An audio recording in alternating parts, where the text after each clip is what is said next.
है तो उसका ट्रांसफर होता है ना यार। यहाँ पे पूरे बिहार में आज 50 साल से गलतियां चल रहा है और आप लोग आज तक ट्रांसफर नहीं कर पाए। तो जिंदगी, मेरे कहने का मतलब कि एक अधिकारी गलती करता है तो ट्रांसफर तुरंत आप चाहते हैं, उसके लिए धरना पे बैठ जाते हैं कि बैंक का मैनेजर करप्ट है।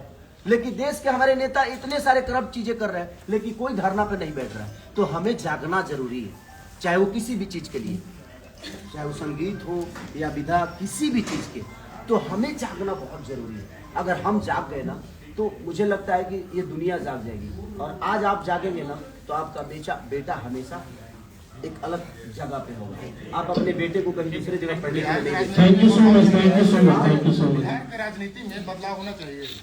मैं क्या बोला कि खेसारी के अंदर बदलाव कर दीजिए। अगर खेसारी अच्छा नहीं कर रहा है तो, अगर आपके संगीत बेहतर तरीके से नहीं दे पा रहे, खेसारी बदल दीजिए। मैं वो नहीं कह रहा हूँ। तो मेरे कहने का मतलब कि हर वो चीज जो समाज के हित के लिए हो वो हर आदमी को बदलना चाहिए, क्योंकि बदलाव ऐसी चीज होती है ना कि डर पैदा करती है। मेहरारू का अगर डर हो कि अगर हम तनियो मनी आना कानी करे तो सब दिन लेके चले तो प्यार बढ़ा दी ना भाई, औरत गड़बड़ा जाइए। तो जिंदगी में किसी भी चीज के अंदर डर पैदा करना बहुत जरूरी होता है। आज हमारे पास सिनेमा हॉल होते तो सर आपको लगता है कि हम 50 करोड़ का धंधा नहीं करते।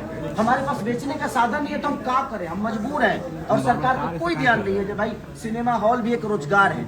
एक सिनेमा हॉल जब खुलता है ना तो कम से कम वहाँ 40 से 50 दुकानें होती हैं।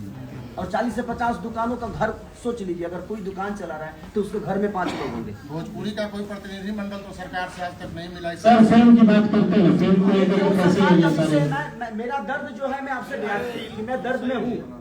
और मुझे लगता है कि भोजपुरी का हर कलाकार दर्द में है, क्योंकि सिनेमा हॉल नहीं है, प्लेटफॉर्म हमारे पास नहीं है। हम कहाँ से धंधा कर लेंगे? लोग धंधा की बात करते हैं कि यार भोजपुरी का फिल्म तो धंधे नहीं करता। कहाँ से धंधा करेगा भाई?